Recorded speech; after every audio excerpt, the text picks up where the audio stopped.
Alright, so we are up to keeping ducks and geese. Yay! Okay. So I'm definitely going to do a few videos out of this one because there's quite a bit in here. Not my type. So we're gonna cover all about ducks, getting along with geese, choosing the right bird. Actually, no, I think we're gonna go with all about ducks and getting along with geese. Then I'll stop, and then we'll go. No, I'll include choosing the right bird, and then I'll stop there. Then the next one will be on ducks for eggs and ducks for meat. Okay, here we go, guys. Duckies. Keeping ducks and geese.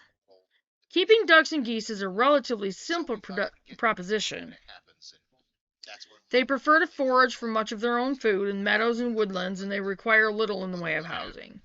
Often a fence to protect them from wildlife and marauding neighborhood pets, and to keep them from waddling far afield, will suffice. Ducks and geese do not need a pond to lead a happy life in your backyard, although keeping them on one simplifies their maintenance even further. All about ducks. Ducks spend a lot of time in water, nibbling at plants, bugs, and other shoreline inhabitants. If you let them wander in your vegetable garden or flower bed, they will help control garden pests. Although you have to take care they don't run out of other things to eat and start on your pea vines or pansies. Muscovies, in particular, relish slugs, snails, and other crawly things. In fact, the San Francisco area once had a rent-a-duck service that loaned out muscovies to local gardeners. Ducks also enjoy chasing flies, in the process offering not only fly control, but also a great deal of entertainment. Ducks also keep mosquitoes from getting beyond the larval stage. Unfortunately, tadpoles will suffer the same fate. Some breeds of ducks are kept primarily for ornamental reasons, whether for their colorful plumage, their comical upright stance, or their diminutive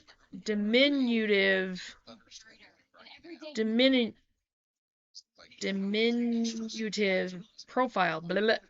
Other breeds are prized for their eggs. Khaki Campbells are particularly known for their laying ability, and their eggs make wonderful baked goods. Any breed may be raised for meat, and putting your excess ducks into the freezer both keeps meat on the family table and keeps down the population at the pond. Some breeds like to fly around, and occasionally one will fly off into the sunset, but such wanderlust can readily be controlled by clipping a wing. The primary downside to ducks is their eternal quacking. In a neighborhood where the noise could become a nuisance, the answer is to keep muscovies, also known as quackless ducks. Among the other breeds, the male makes little sound, but the female quacks loudly, and each bevy seems to appoint one particularly loud spokesduck to make all the announcements. Menthol cigarettes are just as damaging as other cigarettes. You can quit. Just keeping with the weather still. Getting along with geese. Geese also make a racket with their honking.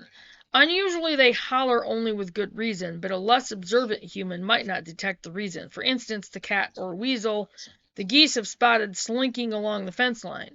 Besides announcing intruders, geese have a tendency to run them off. A lot of people are more afraid of geese than of dogs, probably because they are less familiar with geese and feel intimidated by their flat-footed body charge, indignant feather ruffling, and snake-like hissing. Even as they fend off intruders, geese can become attached to their owners, and are less likely to charge the family dog or cat than roaming pets and wildlife. Geese are active grazers, preferring to glean much of their own sustenance from growing vegetation. They are often used as economical weeders for certain commercial crops. Farmers take advantage of their propensity to favor tender shoots over established plants. Geese lay enough eggs to reproduce, but no breed of goose lays as many eggs as the laying breeds of ducks. Their meat, however, is plentiful and delicious. Goose is a traditional holiday meal, and when roasted correctly, the meat defies its reputation for being greasy. Goose fat rendered in the roasting makes terrific shortening for baking, leaving your guests wondering what your secret ingredient might be, and I'm sure is much healthier than the crap you can buy at the store. And in the old days, it was used as flavorful replacement spread for butter. The feathers and down from plucked geese may be saved up and made into comforters, pillows, and warm vests. Ducks and geese get along well together and may be kept in the same area. Given sufficient living space with water in which to wash themselves, they will remain spanking clean. All right. Choosing the right bird. Numerous breeds of ducks and geese may be found worldwide, and more are created all the time. Others, however, are becoming endangered or extinct. Only a few of the developed breeds are commonly found in the United States. Other breeds with much lower populations are kept by fanciers or conservation breeders. Your purpose in keeping waterfowl will to some extent determine which breed is right for you, but in the long run, your best bet is to select the breed you find most visually appealing. Each breed has been developed for specific characteristics valued by humans. Among ducks, some are efficient at laying eggs, whereas others grow rapidly to produce an economical source of meat. Still others are prized primarily for their unusual plumage, although most breeds are attractive in one way or the other. Geese are largely bred for meat, with down as a byproduct, but any goose seems elegant on a pond and might be looked at as a discount swan.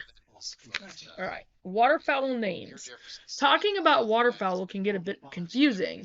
A male duck is a drake, but a female duck is a duck. A male goose is a gander, but a female goose is a goose. So a drake is a duck, but a duck isn't always a drake. And a gander is a goose, but a goose isn't always a gander. Got it? Dealing with these fowl in groups is much simpler. A bunch of ducks is a bevy, and a gang of geese is a gaggle. A hatchling is a duck or goose fresh out of the egg. If a hatchling is a duck, it is a duckling. If it is a goose, it is a gosling. A hatchling that survives the first few critical days of life and begins growing feathers is called started. When it goes into its first molt, shedding of feathers, it's called a junior or green. A hatchling is considered mature when it has reached 1 year of age. Kind of funny there. Alright. So the next video we're going to start on ducks for eggs and ducks for meat. And I will see you guys in a few minutes. Bye guys.